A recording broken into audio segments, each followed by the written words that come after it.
The Cyclops, Part 2. When the young dawn with fingertips of rose lit up the world, the Cyclops built a fire and milked his handsome ewes all in due order, putting the sucklings to the mothers. Then, his chores being all dispatched, he caught another brace of men to make his breakfast, and whisked away his great door slab to let his sheep go through. But he, behind, reset the stone as one would cap a quiver. There was a din of whistling as the Cyclops rounded his flock to higher ground, then stillness. And now I pondered how to hurt him worst, but if Boadicea granted what I prayed for.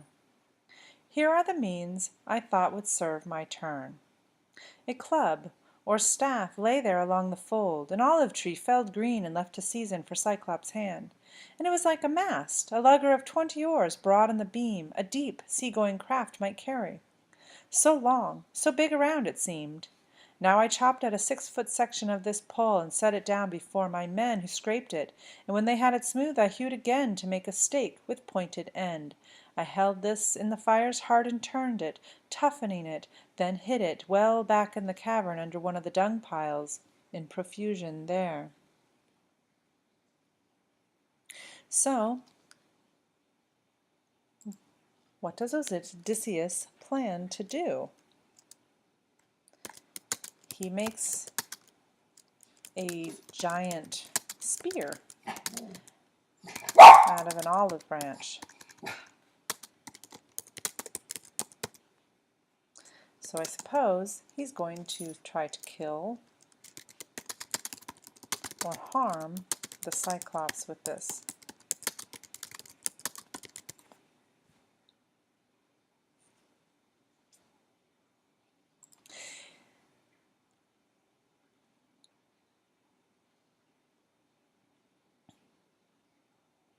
Now came the time to toss for it. Who ventured along with me? Whose hand could bear to thrust and grind that spike in Cyclops' eye, when mild sleep had mastered him? As luck would have it, the men and I have chosen won the toss, 4 strong men, and I made 5 as captain. So here we see he plans to put the spear into his eye.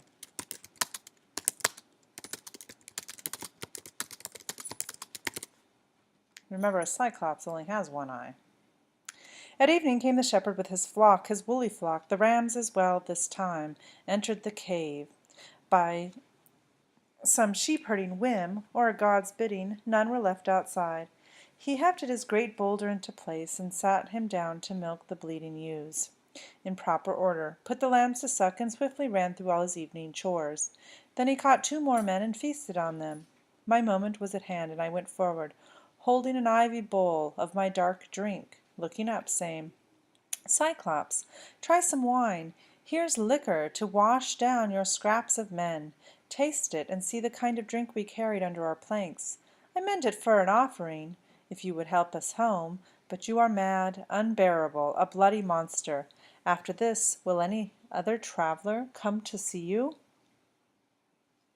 Why do you suppose Odysseus is offering him wine?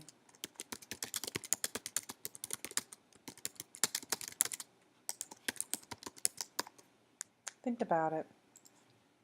He seized and drained the bowl, and it went down, so fiery and smooth he called for more. Give me, mother, thank you kindly. Tell me, how are you called? I'll make a gift will please you. Even Cyclops know the wine grapes grow out of grassland and loam in heaven's rain, but here is a bit of nectar and ambrosia. 3 bowls I brought him, and he poured them down. I saw the fuddle and flush come over him. Then I sang out in cordial tones, Cyclops, you ask my honorable name? Remember the gift you promised me, and I shall tell you. My name is Nobody. Mother, father, and friends, everyone calls me Nobody.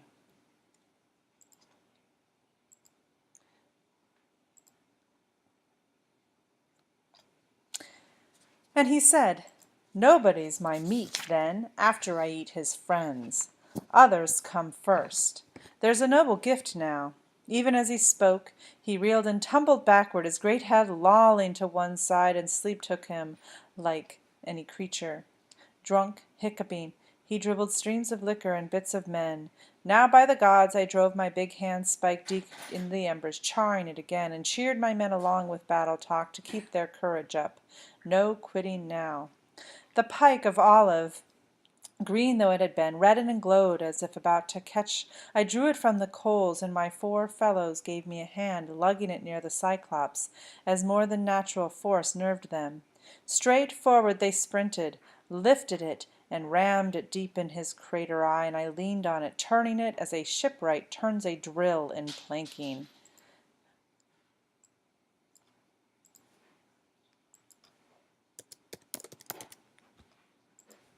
Having men below to swing the two-handled strap that spins it in the groove. So with our brand we bored that great eye socket, while blood ran out around the red-hot bar. Eyelid and lash were seared, and pierced ball hissed, broiling, and the roots popped. In a smithy one sees a white-hot axe-head or an adze plunged and wrung in a cold tub, screeching stream, the way they make soft iron hail and hard, just so that eyeball hissed around the spike. Here is sort of a extended metaphor.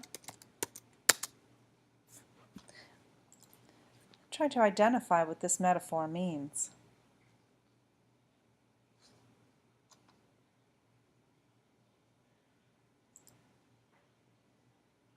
The Cyclops bellowed, and the rock roared around him, and we fell back in fear.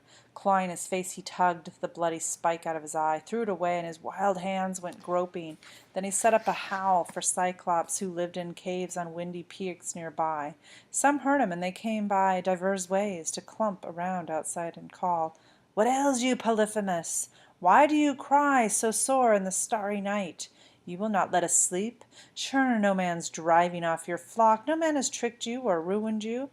Now we get the Cyclops' name. Out of the cave the mammoth Polyphemus roared in answer, "Nobody's tricked me. Nobody's ruined me." To this rough shout they made a sage reply, "Ah, well, if nobody has played you foul, there in your lonely bed, we are of no use in pain given by great Zeus. Let it be your father, Poseidon Lord, to whom you pray." So saying, they trailed away, and I was filled with laughter to see how like a charm the name deceived them. Now Cyclops, wheezing as the pain came on him, fumbled to wrench away the great door-stone, and squatted in the breach with arms thrown wide for any silly beast or man who bolted, hoping somehow I might be such a fool. But I kept thinking how to win the game. Death sat there huge. How could we slip away? I drew on all my wits and ran through tactics, reasoning a man will for dear life, until a trick came, and it pleased me well. The Cyclops' rams were handsome, fat, and heavy, with fleeces a dark violet. So they basically poke his eye out,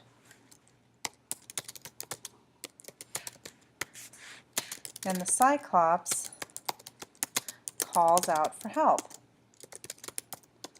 But when he says nobody tricked him, that means exactly to the other Cyclops what he says.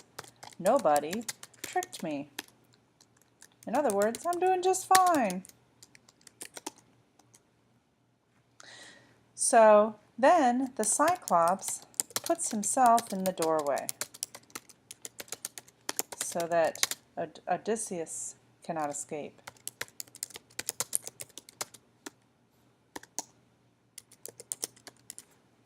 So now Odysseus has to come up with a new plan.